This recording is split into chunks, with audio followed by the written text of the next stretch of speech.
केस study करताना ही बाब लक्षात आलेली आहे की एखाद्या व्यक्तीने जमीन खरेदी केली, परंतु त्याने त्याचं सातबाऱ्यावर नाव येणं हे याची खात्रीच केली नाही किंवा आलेच नाही, आणि या कारणामुळे ज्या व्यक्तीने ती जमीन त्या व्यक्तीला विकलेली आहे त्याचं नाव त्या सातबाऱ्यावर तसंच आहे.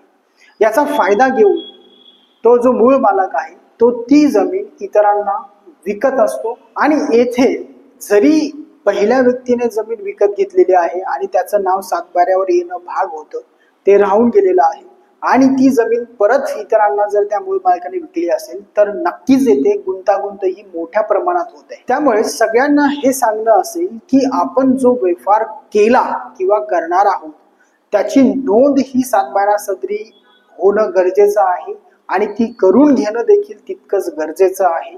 त्याच्याकडे दुर्लक्ष करून चालत नाही, ही बाब लक्षात घ्या. कारण आधीचा काळ किंवा वेळ ही वेगळी होती आणि आजचा काळ किंवा वेळ हा पूर्णपणे वेगळा आहे.